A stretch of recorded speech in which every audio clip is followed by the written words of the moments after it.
Hello chère communauté qui se bouge, j'espère que vous allez bien aujourd'hui. Alors aujourd'hui j'ai envie de vous faire une petite vidéo par rapport à une anecdote qui m'est arrivée hier.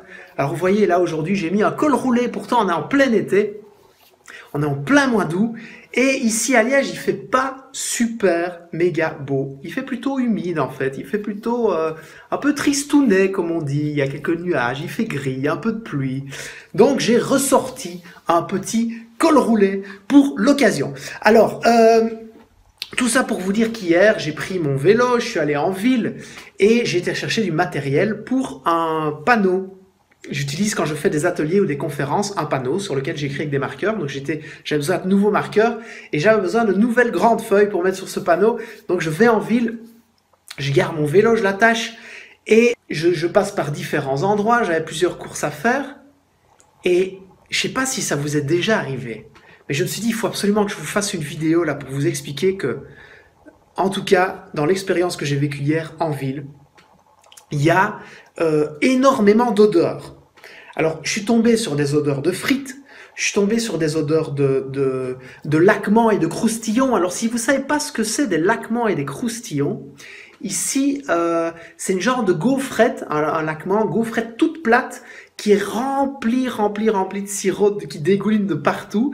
Et les croustillons, c'est une petite pâte qui est plongée dans une friture, donc chauffée très très fort, et qui ressort. C'est des petites boules de pâte qui sont saupoudrées de sucre. Et donc ça a une odeur assez forte. Donc il y avait ces odeurs-là. Il y avait des odeurs de chocolat. J'ai senti des odeurs de chocolat. Et il y avait des odeurs de gaufres un peu partout. Alors vous connaissez peut-être les gaufres de Liège et je vous assure qu'ici il y a des gaufres un peu partout. Et donc je me dis waouh, c'est impressionnant comme le nez, l'odorat est sollicité en ville. Bon, je vous parle même pas des odeurs de pollution, etc., etc. On parle juste d'odeurs de nourriture. C'est incroyable. Je me dis waouh, quelqu'un qui est dans une démarche de faire un peu attention, etc., de prendre soin de sa santé, d'aller vers une alimentation plus saine, etc., et qui a toutes ces tentations qui arrivent, mais de partout, je me suis dit, mais c'est dingue, c'est incroyable, c'est le parcours du combattant, en fait, il faut être un vrai guerrier pour descendre en ville et avoir affaire à toutes ces tentations qui viennent de partout.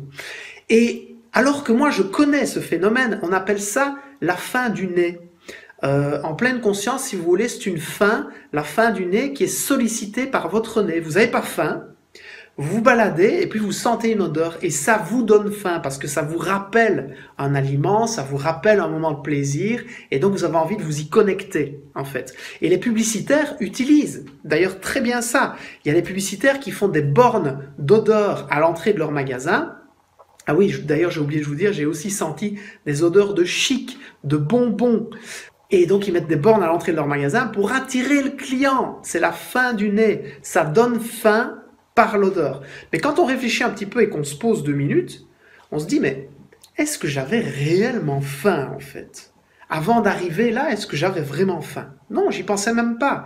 Et qu'est-ce qui a déclenché la faim? C'est l'odeur. Donc, je n'ai pas réellement faim. Donc, ça sert à rien que j'aille vers cet aliment. J'en ai pas fondamentalement envie, en fait. Si ça marche pas, deuxième petite astuce, et que ça a éveillé vraiment en vous une faim complètement irrépressible, que vous n'arrivez pas à raisonner et à accueillir et à apaiser, ok, faites-vous plaisir, mangez un petit truc et allez par exemple chercher une poignée d'oléagineux dans un magasin ou aller chercher un fruit par exemple. Ce que j'ai fait hier, c'est que je suis tombé sur un petit marché bio et je me suis pris un petit pot rempli de myrtilles. Waouh, c'est magnifique, c'est la saison en plus, j'adore ce fruit. Il est rempli d'antioxydants en plus, plein de bienfaits pour l'organisme. Et donc voilà un petit peu ce que je voulais vous partager aujourd'hui, pour ne pas craquer par rapport à toutes ces tentations qu'on va quand on sort un peu en ville et auxquelles on doit faire face. Donc voilà, c'est ce que je voulais partager avec vous aujourd'hui. Je vous souhaite une super journée, une super soirée si c'est le cas. Likez cette vidéo, commentez-la, partagez-la un maximum. Faites que ce défi aide des milliers de personnes, c'est vraiment mon souhait le plus cher. Téléchargez les 4 vidéos gratuites qui se trouvent juste ici et je vous embrasse.